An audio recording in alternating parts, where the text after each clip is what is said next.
하나님의 말씀 봅니다. 베드로전서 제2장 18절에서 20절, 18절, 19절, 20절 우리 같이 말씀을 같이 봉독을 하겠습니다. 사환들아, 범사에 두려워함으로 주인들에게 순종하되 선하고 관용하는 자들에게만 아니라 또한 까다로운 자들에게도 그리하라. 부당하게 고난을 받아도 하나님을 생각함으로 슬픔을 참으면 이는 아름다우나 죄가 있어 매를 맞고 참으면 무슨 칭찬이 있으리요. 그러나 선을 행함으로 고난을 받고 참으면 이는 하나님 앞에 아름다우니라. 아멘. 그 21절 첫 줄에 보면은 이를 위하여 너희가 부르심을 받았다라고 말씀을 합니다. 여러분, 어제도 또 그제도 우리가 베드로 전서를 보면서 베드로가 처했던 시대적인 환경과 삶이 있죠. 그 삶은 그렇게 넉넉한 삶이고 편안한 삶은 아닙니다. 왜냐하면 시대적으로 네로 황제가 집권을 하고 있었고, 그리고 그리스도인들은 아주 고난을 당하고 있는 현실이었고, 그리고 잡히면 원형 경기장으로 때로는 십자가형으로 죽임을 당하고, 그리고 예배를 모이기 위해서는 때로는 아주 음침한 곳에서 가정에서 소규모로 예배를 드리는 그런 시대적인 상황을 가지고 있습니다. 자, 그런 상황 속에 있는 그리스도인들, 쉬운 삶은 아니죠. 오늘날에 비하면 너무나 환경과 분위기와 어떤 조건들이 아주 좋지 않은 시대입니다. 그런 시대에 들려주는 베드로의 말씀은 위로의 말씀과 동시에 삶의 고난을 인정하라고 하는 말씀의 강도가 좀 있습니다. 현실을 인정하라. 근데 현실을 인정하는데 인간의 이성으로 인정하면은 받아들일 수 없습니다. 이거는 믿음으로 인정하는 거야 가능합니다. 자, 여러분 말씀을 보십시오. 사환들아, 사환들은 한 사람의 주권을 가지고 있고 그 주권 밑에 있는 종들이나 가족원들, 이렇게 말합니다. 아버지가 중심이 된다면 어머니와 더불어 자녀들. 그러면 이 말은 또 어떤 의미를 가지고 있냐면 하나님이 중심이 되고 하나님을 믿는 모든 사람들을 두고 하는 말이기도 한 것입니다. 그러니까 사환들아 하니까 어느 한 지주의 밑에 있는 그런 노예들, 종들, 이런 의미도 당시에 가지고 있지만, 그러나 오늘 성경적으로 보면은 하나님을 주인으로 삼고 그 밑에 다 종의 모습으로 살고 있는 저와 여러분의 모습, 성도들의 모습을 지칭하기도 하는 것입니다. 그러므로 사환들아, 범사에 두려워함으로, 이 범사, 여러분 파스라고 모든 일에 어떤 일에든지 이런 거예요. 그러니까 사환들아, 내가 어떤 일을 만나든지 그거 두려워함으로 하는 것은 여러분 경직된 마음, 좀 조심스러운 마음을 말하는 거예요. 그런 마음으로 주인들에게 순종하라. 그러니까 여러분 벌써 말씀의 내용이 담겨져 있죠. 하나님의 종들은 하나님을 중심으로 해서 세상의 경각심을 가지고 인생을 살아가는데 삶의 현장에서 내가 주인이 되었든 아니면 사원이 되었든 또는 종으로 내가 살아가든 어떤 주인의 밑에 있든, 아니면 이 말의 의미는 동시에 모든 사람들을, 내 주위에 있는 사람들을 내가 주인으로 보는 입장도 됩니다. 그러니까 늘 우리는 섬기는 자의 마음을 갖고 있는 그런 마음의 자세는 그가 누가 됐든 다 내 주인이 될 수 있다고 하는 겁니다. 그러니까 여러분 이런 믿음의 마음을 갖는 것은 결국은 쉬운 일이 아니죠. 믿음의 사람들만이 가질 수 있고 믿음의 사람들에게 많이 전할 수 있고 나눌 수 있는 이야기입니다. 여러분 세상 사람들 앞에 그런 말 하면은 이게 먹히겠습니까? 왜? 세상은 전부 다 PR 시대 아닙니까? 자기를 자랑하고 자기를 높이고 자기 주관과 자기의 어떤 그 프라이드를 가지고 살아가는 사람들 앞에 모든 사람을 당신의 주인으로 생각하고 남을 나보다 낫게 여기는 것처럼 그런 마음을 갖고 사시기 바랍니다 라면 인정받겠냐 이 말이에요. 그러니까 이거는 믿음의 마음을 가진 사람들에게만 전할 수 있고 들을 수 있는 말씀인 거예요. 그래서 주인에게 순종하되 선하고 관용 있는 자들에게만 아니고, 그러니까 좋은 사람, 그러니까 여러분 친구든 이웃이든 좋은 사람에게만 좋은 관계를 맺지 말고 좋은 사람에게만 좋은 일을 하는 뜻으로 하지 말고, 본문의 말씀은 까다로운 자들에게도 그리하라는 거예요. 여러분이 까다롭다라고 하는 이 사람은 여러분 원래의 뜻은 부정직한 자들입니다. 그러면 내가 관계를 맺고 있는 사람들이 부정직하고 또 때로는 내 마음에 들지 않는 좀 비탄받는 자 이런 일을 말해요. 그러면 우리가 사업을 하다 보면 또 관계를 맺다 보면 부지기수에 많은 사람들을 맺고 있지 않겠어요? 그런 사람들에 대하여 우리는 정의를 가지듯이 의의를 가지시 막 대하죠. 그런데 그렇게 하지 말라는 거예요. 그러니 여러분, 우리가 앞절에 어제 봤지만 모든 인간의 모든 제도를 주를 향하여 순종하라라고 하는 이 말씀처럼 부정한 사람하고 부도덕한 사람을 네가 주인으로 모셨다면 그러면 그가 하는 일에도 너는 그냥 순종하라는 거예요. 그러면 우리가 부도덕한 일에 순종하게 된다는 어떤 의미도 같은 맥락에서 가질 수 있잖아요. 그러면 어떻게 그 부도덕하고 부정직한 사람들 앞에 우리가 어떤 마음을 가지면서 순종해야 될까라고 하는 것은 여러분 굉장히 아주 어려운 문제 중에 하나입니다. 왜냐하면 나는 종의 위치입니다. 내가 뭘 할 수 있는 게 없어요. 그러나 내가 믿음을 가졌습니다. 그러면 그 부정직한 주인에 대하여 오늘 본문에 있는 말씀 까다로운 자들에게도 그리하라고 했으니까 그럼 그들에게 대하여 내 선한 마음과 선한 양심을 가지고 어떤 모습으로 그런 부정직한 주인, 부정직한 어떤 주위 환경과 내가 접목하면서 이것을 좋은 쪽으로 이끌어갈 수 있을까 하는 거예요. 그러니까 베드로는 여러분 권력과 힘을 가지고 그리스도인을 막 잡아다가 막 죄를 뒤집어 씌우고 오해를 막 하게 하고 해서 그 사람들 잡아다가 옥에 가두고 막 죽이는 거, 이거 무엇으로 이겨낼 수 있겠어요? 그러니까 그런 상황이 벌어질 때는 그냥 믿음으로 인정하는 거예요. 아, 하나님이 나를 이런 길로 인도하는구나. 이것이 순교의 길이라면 그 길을 내가 간다. 여러분, 그래서 우리 순교자들의 모습들이 여러분 놀라운 거죠. 왜? 그들은 그의 현장을 인정했잖아요. 이런 제가 주교철 목사님 얘기 한번 여러분들이 들은 적 있겠지만 그분은 순사들이 자기네 집에 찾아와서 주교철 목사님을 잡으러 갈 때 도망갔어요. 왜? 너무 무서웠어. 순사들의 고문당하기 너무 무서웠고 너무 힘들어서 도망갔다. 그러면서 하나님께 기도했다. 하나님, 나는 이 고통을 받을 수 없습니다. 받기 너무 힘듭니다. 이런 모습이거든요. 그러면서도 그 길을 가는 거예요. 그 길을. 그러니까 믿음이 아니고서는 이거는 불가능한 일이라.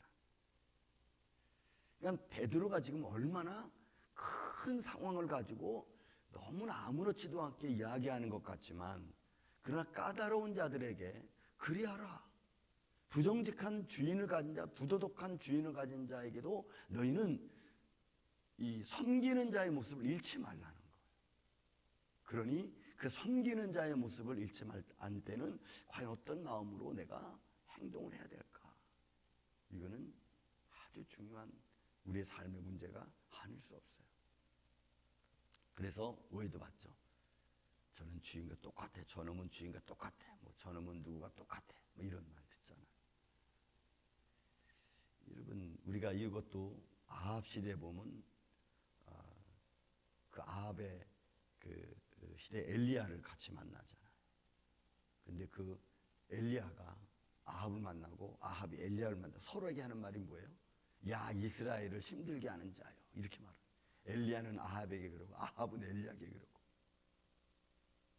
그러니까 우리의 삶 속에 믿음의 마음을 갖고 어떤 부정직하고 부도덕한 일이고 내 삶의 환경을 내가 어떻게 믿음의 눈으로 보면서 이끌어갈 것인가 하는 것은 굉장히 중요한 삶의 바탕을 만들어가는 기준이 아닐 수 없습니다. 저는 만약에 이런 상황에서 부정직하고 부도덕한 자에게 내가 내 주인이 그런 사람이라면 그의 말에 내가 순종하지만 그러나 이렇게 서로 의견 충돌되지 않은 상태에서 부도덕한 자의 마음을 조금은 컴다운 시키고 때로는 그런 마음을 좀 찾아가면 그러면 얼마나 부딪히겠어요.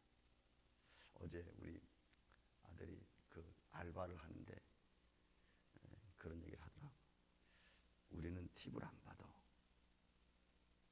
야, 그 웨이트레스가 팁을 안 받으면 어떡하냐? 그랬더니 들어갈 때 그 주인이 면담할 때 그랬대요. 너는 시간당 뭐 15불에서 15불 50 팁은 없음 이렇게 돼요.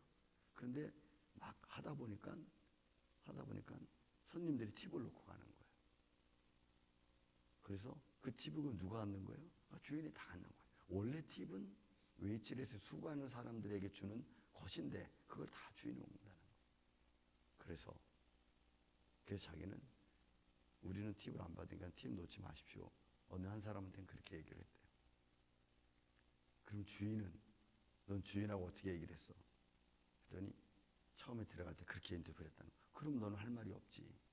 하지만 그게 부당하다고 네가 생각하냐?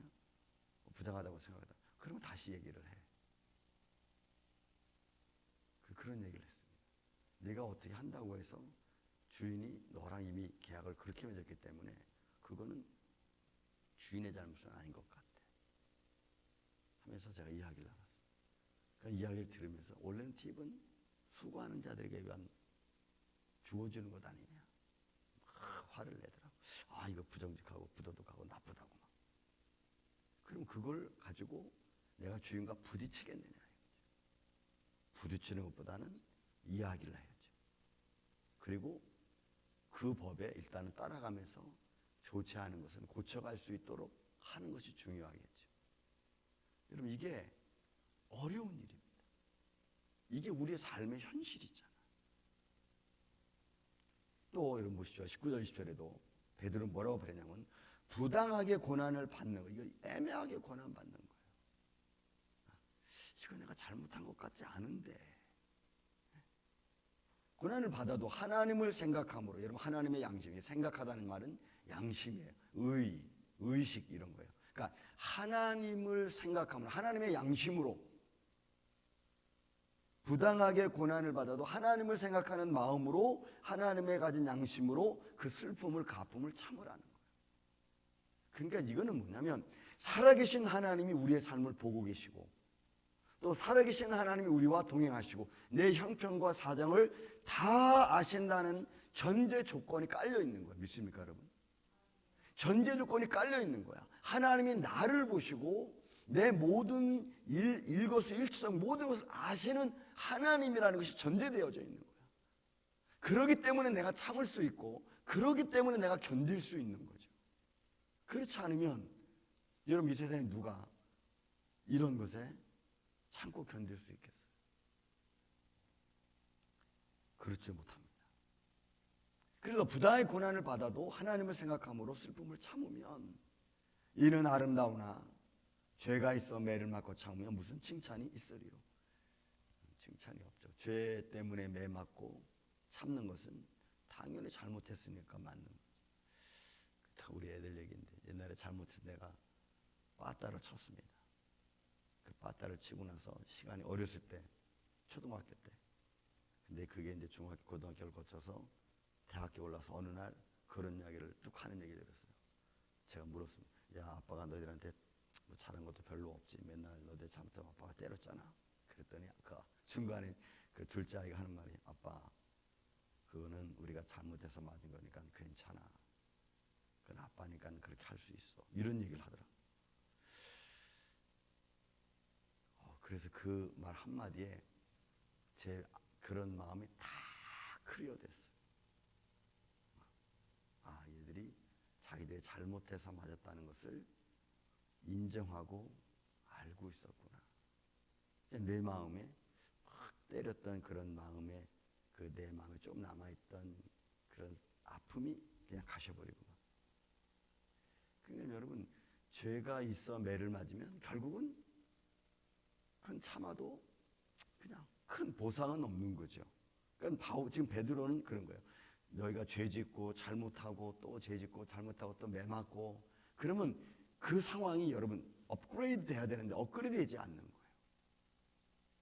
그럼 죄를 맞고 참으면 어차피 죄 때문에 맞은 거기 때문에 별 상급이 없는 거예요. 왜? 그 매맞음이 오히려 상급이라는 거지. 무슨 칭찬이 있겠느냐. 그러나 선을 행함으로 고난을 받으면 이는 하나님 앞에 아름답다. 하나님의 은혜가 있다는 거예요. 하나님의 호의 이런 의미. 하나님의 은혜가 내게 있느니라. 주의는 말. 아름다우나 이를 참으면 그러니까 선행을 행함으로 고난을 받고 참으면 하나님 앞에 은혜가 된다는 거예요. 하나님이 내게 호의를 베푼다는 거예요. 그러니까 결국 어제 제가 말씀드렸죠. 믿음의 사람이 더 아플 수밖에 없습니다. 먼저 깨달은 사람이 더 아플 수밖에 없어요. 왜냐하면 예수님이 그렇게 하셨거든. 이제 그 뒤에 21절에 있는 말씀이 이를 위하여 너희를 하나님이 부르셨다. 그러니까 우리를 부르심은 결국은 우리의 삶을 통해서 하나님, 살아계신 하나님을 증거하기를 베드로는 자기가 어떻게 보면 이 사실은요 자기의 삶을 간증하는 처럼 글을 써는 거예요. 이건 베드로가 이랬잖아. 베드로가 어떨 때는 예수님이 죽는다 그러면 죽을 수 없습니다. 나도 같이 죽겠습니다. 이렇게 막 다혈적으로 나오던 베드로의 모습들이 있어요. 그래서 너무나 통곡하고 막 아프고. 사랑하는 우리 아침에 여러분, 우리의 삶은 사실 28절에서 20절에 나와 있는 말씀만 우리가 제대로 믿음을 갖고 행한다 할지라도 하나님은 우리를 높게 보실 거예요. 제가 처음 기도 중에 말씀드렸죠. 하나님의 저울이 있다면 그 저울에 나를 달아보면 과연 내 믿음은 얼마큼 될까? 항상 저는 하나님의 저울에 나를 달아보면 미달인 것 같아요. 항상 미달된 것 같아요. 그 미달된 모습에 어떤 때 이렇게 딱 마음에 다가오면은 너무나 죄송스럽고 그럼에도 불구하고 나를 지켜주시고 이끌어주신 하나님의 손길에 너무나 감사하고 나를 버리지 않으시고 내치지 않고 또 보호해 주신 하나님의 손길이 너무나 아름답고 여러분 우리 인생은 아마 하나님의 저울 앞에 서면 늘 미달일 겁니다. 그럼에도 불구하고 하나님이 오늘도 우리를 버리지 아니하시고 계속해서 나를 지켜주시는 그 하나님의 손길 앞에 나를 부르시는 하나님의 목적 그 목적 앞에 우리가 믿음으로 잘 달려갈 수 있는 이 아침에 저와 여러분이 되시기를 예수님의 이름으로 축원을 드립니다. 사랑과 은혜가